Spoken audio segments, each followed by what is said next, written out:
নমস্কাৰ মই মেহবুব ৰহমান সৰকাৰ সহকাৰী সঞ্চালক মই অসম ৰাজ্যিক এইডছ নিয়ন্ত্ৰণ সমিতিৰ অধীনত লেবৰেটৰী সাৰ্ভিস ডিভিজন আৰু কেয়াৰ সাপোৰ্ট ট্ৰিটমেন্ট ডিভিজনটো চাই আছো এক্সপেক্টেড কষ্ট বুলিলে একচুয়ালি HIV ট্ৰিটমেন্টটো বহুত মানে আজিকালি national AIDS control organisation ministry of health and family welfare আৰু গভৰ্নমেন্ট অফ আসামৰ ফালৰ পৰা গোটেইখিনি ফ্ৰী অফ কষ্টত দিয়া হৈছে যেটো ইনক্লুড কৰিছে আমাৰ টেষ্টিংৰ পৰা আদি কৰি আল্টিমেটলি মানে ট্ৰিটমেন্ট লৈকে যিমানখিনি ইয়াৰ মাজতে যিখিনি আমাৰ ইনভেষ্টিগেশ্যন হয় ইনভেষ্টিগেশ্যনখিনিও গোটেই ফ্ৰী কৰি দিয়া হৈছে আৰু যিখিনি আমাৰ মেডিচিন আমাৰ লাগা আছে সেইখিনিও গভৰ্নমেন্টৰ ফালৰ পৰা গোটেইখিনি ফ্ৰী কৰি দিয়া হৈছে গতিকে ইয়াত চিন্তা কৰিব লগা একো নাই গতিকে কোনোবা মানুহ যদি HIV আক্ৰান্ত হৈছে তেওঁলোকে ইমিডিয়েটলি ART চেণ্টাৰত আহি ট্ৰিটমেন্ট ল'ব লাগে যিখিনি গোটেইখিনি আমাৰ ফ্ৰী অফ কষ্ট গভৰ্নমেন্টৰ ফালৰ পৰা প্ৰভাইড কৰা হৈছে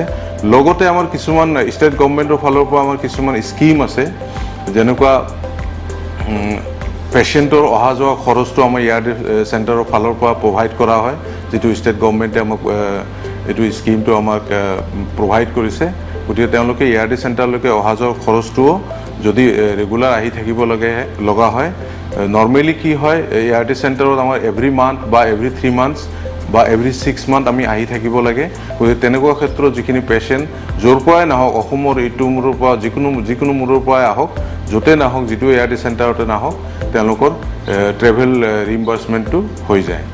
আৰু লগতে আৰু কিছুমান স্কিম আছে যদি কোনবা মানুহ HIV আক্ৰান্ত হৈ ঢুকাইছে তেওঁৰ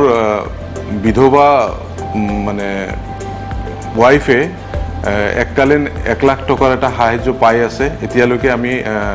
more than 700 আমি উইডোক আমি এটো বেনিফিট দিছো আসাম ষ্টেট এইডছ কন্ট্ৰোল সোসাইটিৰ তৰফৰ পৰা গতিকে আপোনালোকে এটো একো চিন্তা কৰিব লগা একো নাই যদি HIV আক্ৰান্ত হৈছে গোটেইখিনি আমাৰ ট্ৰিটমেন্ট টেষ্টিং ইনভেষ্টিগেশ্যন সবখিনি আমাৰ ফ্ৰী আছে আৰু ফ্ৰী টু আমাৰ ইভেন আমাৰ যিখিনি বেসলাইন ইনভেষ্টিগেশ্যন আছে যে HIV আক্ৰান্ত হোৱাৰ পিছত যিখিনি আমাৰ টেষ্ট কৰিব লাগে সেইখিনি টেষ্টটো আমাৰ সিভিল হস্পিটাল লেভেললৈকে আমি ফ্ৰী কৰি দিয়া আছে গতিকে আপোনালোকে যদি কোনবা সিভিল হস্পিটালৰ কোনবা ICTC যদি HIV ডিটেকশ্যন হয় যেটো এটো এটা ফ্ৰী টেষ্টিং হয় তাতে ডিটেকশ্যন হোৱাৰ পিছত যিখিনি ART চেণ্টাৰত আমাৰ বেসলাইন ইনভেষ্টিগেশ্যন লাগে প্ৰিলিমিনাৰী ইনভেষ্টিগেশ্যন লাগে সেইখিনি আমি সিভিল হস্পিটালত টেষ্টিং কৰাই ৰিপৰ্টে হৈতে আমি ART চেণ্টাৰত এনৰোলমেন্টৰ কাৰণে আহিব পাৰো